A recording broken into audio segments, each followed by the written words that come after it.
Hello dear students, हमने पढ़ा है बड़े घर की बेटी। वो था गद्य भाग फर्स्ट लेसन। आज हम पढ़ेंगे मध्ययुगीन काव्य फर्स्ट कविता कबीरदास के दोहे। कबीरदास जी को आपने स्कूल में भी पढ़ा है। कबीरदास जी के कई दोहे बार बार बोलकर अपने जुबान पर आ जाते हैं, क्योंकि स्कूल में बुला बुला कर याद करवाए जाते हैं। तो कबीरदास जी की भाषा कैसी है? इसमें ब्रज, अवधी, फारसी, उर्दू, इन सब भाषाओं का मेल है।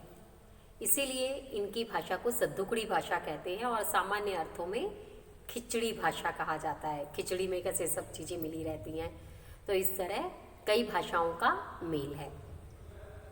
और इनके शिष्यों ने इनके ग्रंथों को इन्होंने जो सब दोहे लिखे, रचनाएं जो लिखी, उनको बीजक नामक ग्रंथ में संग्रहित किया। तो आज हम पढ़ेंगे। आज इसमें हम पहले के 5 दोहे, 10 दोहे हैं, 5 दोहे आज हम पढ़ेंगे। तो फर्स्ट है कि वे गुरु के बारे में क्या कहते हैं। सदगुरु के परताप तई मिटी गया सब दुख दर्द, कहे कबीर दुविधा मिटी, जो मिलियो गुरु रामानंद। यानी सदगुरु, सदगुरु यानी अच्छे गुरु के प्रताप से, प्रताप यानी तेज, चमक, अच्छे गुरु के मिलने से मिटी गया सब दुख दर्द, यानी मेरे सारे दुख दर्द मिट गए। कहे कबीर दुविधा मिटी, जो गुरु मिलियो रामानंद। कबीरदास जी कहते हैं कि मेरे सारे दुख दर्द मिट गए जब मुझे कौन मिले?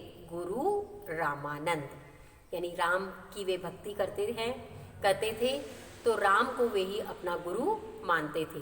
तो वे कहते हैं गुरु की शरण में आने से मेरे सारे दुख दर्द मिट गए, सारी परेशानियां मिट गई।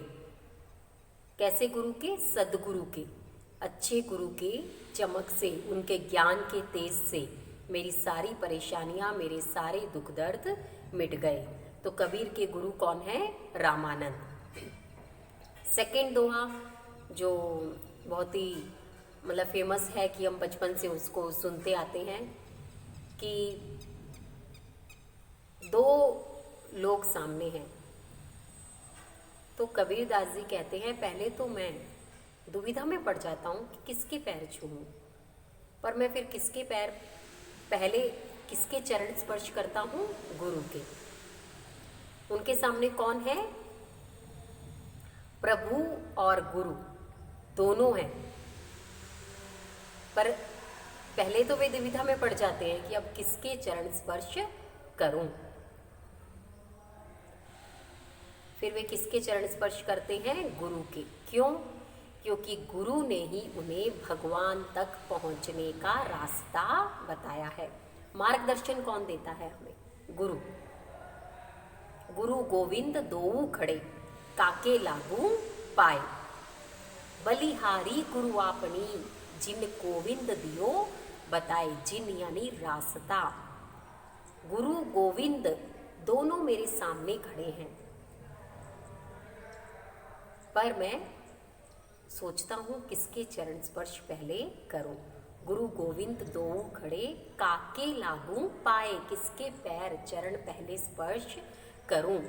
पर बलिहारी गुरु आपनी, क्योंकि मैं तो गुरु पर बलिहारी जाता हूँ, क्योंकि गुरु ने ही मुझे भगवान तक पहुँचने का रास्ता बताया है। सीख मिलती है जहाँ से, तो गुरु ने ही मुझे भगवान तक पहुँचने का रास्ता बताया है। तो कबीरदास जी किसे सबसे सर्वोपरि किसको मानते हैं? गुरु को। थर्ड है, माटी कहे कुम्हार से, तू क्या रौंदे मोए, एक दिन ऐसो आएगो मैं रौंदूंगी तोए।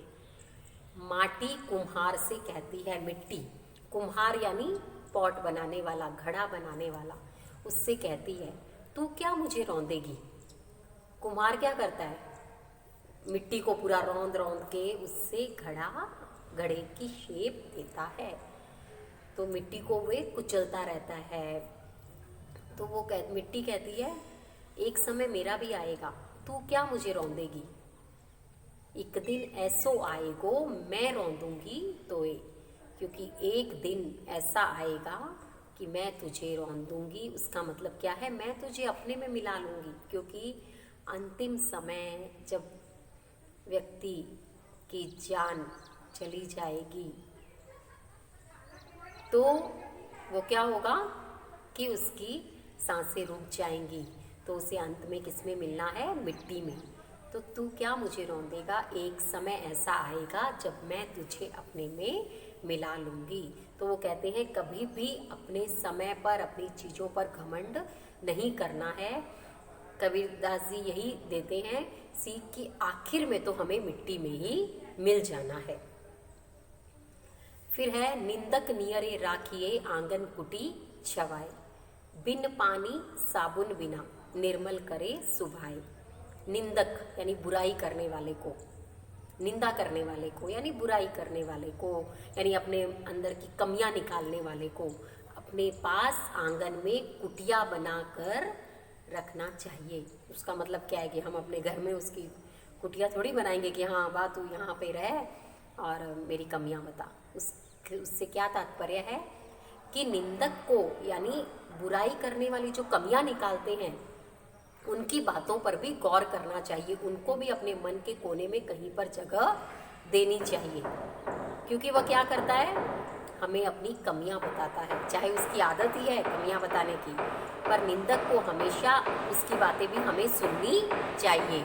क्योंकि वह बिना पानी और साबुन के हमें स्वच्छ कर देता है। उसमें हमारा कुछ भी नहीं लगता है, कोई खर्चा नहीं, कुछ भी नहीं। बिना पानी बिना साबुन के वह हमारे मन को स्वच्छ कर देता है। अब कोई भी हमारी गलतियां निकालेगा तो हम क्या सोचेंगे, पहले हमें गुस्सा भी आएगा, पर हम क्या सोचेंगे, हाँ शायद हम में ये बैड हैबिट्स हैं या हमारे में कमियां हैं, हमें इसको सुधारना चाहिए। तो हम उसको सुधारने की कोशिश करेंगे। तो निंदक को हमेशा अपने आंगन में कुटिया बनाकर रखना चाहिए, यानी उनकी बातों पर भी गौर करना चाहिए, क्योंकि वो बिना पानी और साबुन के हमें स्वच्छ कर देता है। तो मैंने 5 दोहे आपको बताए, पर मैं सोचती हूँ कि 4 ही करवाऊँ तो आप ध्यान उस पर ज़्यादा अच्छी तरह दे सकेंगे। 5th मैं ज़रा सा बता देती हूँ, नेक्स्ट वीडियो में फिर से बता दूँगी कि कस्तूरी कुंडली बसे मृग ढूंढे वन माही। ऐसे घटी घटी राम हैं दुनिया देखत नाही। कस्तूरी मृग, एक मृग होता है, एक हिरन होता है जिसके पेट में कस्तूरी बसी रहती है। एक कस्तूरी मृग नाम तो सुना है, तो उसके पेट में ही कस्तूरी बसी रहती है जिसमें से बहुत सुगंध आती है। पर वह उसे ढूंढने के लिए पूरा जंगल घूमता रहता है कि ये सुगंध कहाँ से आ रही है, पर वह खुशबू कहाँ से आती है, उसी के अंदर बसी रहती है। वह अज्ञानता के कारण जान नहीं पाता। इसी तरह जो राम है, यानी जिसके भी जो प्रभु हैं, वो तो हर घट पर हैं, हर जगह पर हैं, पर व्यक्ति उन्हें ढूंढने के लिए कहाँ कहाँ जाता है, हर जगह भटकता रहता है। हम भी सोचते हैं ना, मन से तो याद नहीं करें, पर हमें मंदिर जाना है, चर्च जाना है, मतलब हम उन्हें ढूंढते रहते हैं कि कहाँ है प्रभु। पर प्रभु तो कहाँ है, मन में बसे रहते हैं, बस उनको दिल से याद करने की ज़रूरत है। क्योंकि इसलिए तो हम कहते हैं, हम प्रेयर करते हैं तो हमें हमारी वो सफल होती है, तो वो क्या है, मन से याद करते हैं हम उन्हें। तो कस्तूरी कुंडली बसे, कस्तूरी मृग की कुंडली में पेट की नाभि में बसी रहती है, पर वह उसे ढूंढते हुए अज्ञान है, उसे उस बारे में जानकारी नहीं है, तो इसलिए वो पूरे इधर उधर भटकता, जंगल में पूरे भटकता रहता है, पर उसे वो कस्तूरी नहीं मिलती क्योंकि वो बाहर है ही नहीं। इसी तरह से जो राम है ऐसे घटी घटी राम है दुनिया देखत नहीं, ऐसे ही राम तो हर घट घट पर हैं, हर जगह हैं, तुम्हारे मन में भी हैं। उसे ढूंढने के लिए पूरा संसार ढूंढने की घूमने की ज़रूरत नहीं है। एक बार बता दिया है, फिर भी अगर आपको कुछ डाउट हो तो पूछना। तो ये 5 दोहे हैं। अब इसमें क्या है, आपको लास्ट ईयर तक आपको स्कूल में क्या था, दोहे भी याद करने पड़ते थे, कवि परिचय भी याद करना पड़ता था। अभी इसमें वो दोनों ही नहीं है, ना तो दोहे याद करने हैं ना ही कवि परिचय, सिर्फ दोहों का भावार्थ लिखना है कि क्या है। तो इस कविता में से कैसे आते हैं, लेसन कविता पार्ट में से क्वेश्चन ससंदर्भ स्पष्टीकरण जो आता है आरसी, तो उसमें हमें दोहा दिया रहेगा, हमें उसका आंसर लिखना है। तो हम वो कैसे लिखेंगे, पहले हम फर्स्ट पॉइंट बनाएंगे संदर्भ। संदर्भ में क्या लिखेंगे, यह वाक्य है, कहाँ से लिया गया है। अभी हम हमारी बुक का नाम है साहित्य वैभव। साहित्य वैभव की मध्ययुगीन काव्य से लिया गया है। इसके कवि कबीरदास जी हैं और इसमें उन्होंने किसका वर्णन किया है वो लिखेंगे। अभी किसने किससे कहा होता है तो किसने किससे कहा लिखना है, पर इसमें क्या है कि अगर गुरु के बारे में बताया है तो गुरु के बारे में लिखेंगे, कस्तूरी के बारे में, जो भी दोहा होगा उसके बारे में। नेक्स्ट बनाएंगे भावार्थ, पॉइंट लिखेंगे भावार्थ। भावार्थ में लिखेंगे पूरा उसका विवरण, जो भी इसका कबीरदास जी ने ये दोहा क्यों कहा है, इससे क्या भाव स्पष्ट होते हैं। लास्ट में लिखेंगे विशेषण, विशेषण में कि इस दोहे से हमें क्या सीख मिलती है। तो इस तरह से आपको हर लेसन पार्ट के भी कविता पार्ट के भी आंसर जो आरसी हैं, ससंदर्भ स्पष्टीकरण है, वो 3 पॉइंट बनाकर ही लिखने हैं। सिर्फ लेसन पार्ट में क्या होगा, बीच में हम भावार्थ लिखते हैं, इसमें हमें क्या लिखना है स्पष्टीकरण। लेसन पार्ट में स्पष्टीकरण सेकेंड पॉइंट, और इसमें कविता पार्ट में भावार्थ। ऊपर वाला सेम, संदर्भ भावार्थ विशेषण, संदर्भ स्पष्टीकरण विशेषण, इस तरह से आंसर लिखने हैं। तो ये वीडियो 1 2 3 बार देखना तो आपको क्लियर हो जाएंगे इन दोनों के भावार्थ। Thank you.